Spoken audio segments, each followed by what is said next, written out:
Բարի լույս, ավագ շաբաթը սկսվեց սիրելիներ, այսօր ավագ երկուշաբթին է, և գիրեք յուրաքանչյուր օր ավագ շաբաթվա ունի իր խորհուրդը և իր ընթերցումը, որի շուրջ պիտի խորենք, մտածենք և կազմակերպենք մեր օրը։ Այսօրվա ընթերցումը Մատթեոսի ավետարանի 21-րդ գլխից է, որտեղ պատմվում է անպտուղ թզենու մասին սիրելիներ։ Եվ առավոտյան, երբ քաղաք վերադարձավ, խաղ ծզկաց։ Եվ ճանապարհի վրա մի թզենի տեսնելով եկավ դեպի այն և նրա վրա ոչինչ չգտավ, այլ միայն տերև։ Եվ թզենուն ասաց. այսուհետև քեզնից հավիտյան պտուղ թող չլինի։ Եվ նույն պահին թզենին չորացավ։ Երբ աշակերտներն այս տեսան, զարմացան ու ասացին. ինչպես թզենին իսկույն չորացավ։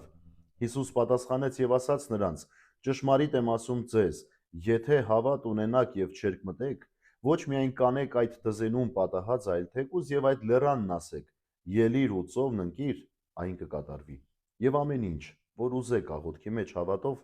կստանաք։ Թզենին պտուղ չուներ, Տերը ուզեց և չորացրեց, որովհետև տեսավ, որ պտուղ չկա։ Բայց առաքյալների խոսքը ուղղված իրեն, ինչու չորացավ։ Եվ Տերն ասաց. եթե հավատ կունենաք, ավելի մեծ բաներ կարող եք անել։ Ուրեմն Տերը շեշտադրում է ոչ թե թզենու չորանալը, չնայած դա էլ պիտի տեսնեին առաքյալները, այլ հավատքով ինչ որ մի բան ուզելը եւ պիտի տրվի։ Ուրեմն այսօրվա հոգևոր նախաճաշի մեջ ոչ միայն պտղաբեր թզենու մասին է խոսքը կամ անպտուղ թզենու մասին է, որ պետք է պտղաբեր լինել, այլ նաեւ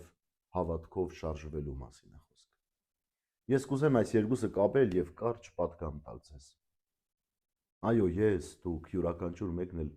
մենք մեզ կարող ենք համարել անպտուղ, որովհետև այն ինչ որ անում ենք դեռ պտղաբերության մասին չի խոսում։ Բայց եթե փափագ ունենք պտուղներ տալու, բայց չի ստացվում մեզ մոտ, եւ դրանից ընկճվում ենք եւ ասում ենք, որ Տեր, մեր մոտ չի ստացվում, ապա ինչ պիտի անենք։ Հավատքով պիտի ստանանք։ Այն ամենը, ինչ որ հավատքով խնդրեք, պիտի տրվի ձեզ։ Հավատքով խնդրեք, որ Տիրոջ Սուրբ Հոգին գործի ձեր անձերի մեջ, որ կարողանաք պտուղ տալ։ Եվ հետեւաբար, եթե հավատքով կուզեք գործել, Տերը օրհնելու է ձեզ։ Հետեւաբար, սիրելիներ, այսօրվա աղոթքը թող լինի յուրաքանչյուր մեկիս։ Տեր, զորացրու մեզ քո Սուրբ Հոգով, որպեսզի կարողանանք գործել եւ քո կամքին համաձայն պտուղներ տալ, որովհետեւ այդ պտուղներն են, որ զարդարում են մեր հավատքը եւ ցույց են տալիս, թե մենք կարող ենք Տիրոջ հետևորդներ լինել։ Բարի եւ խաղաղ օր ձեզ բոլորիդ։ Աստված օրհնի ամենքիս։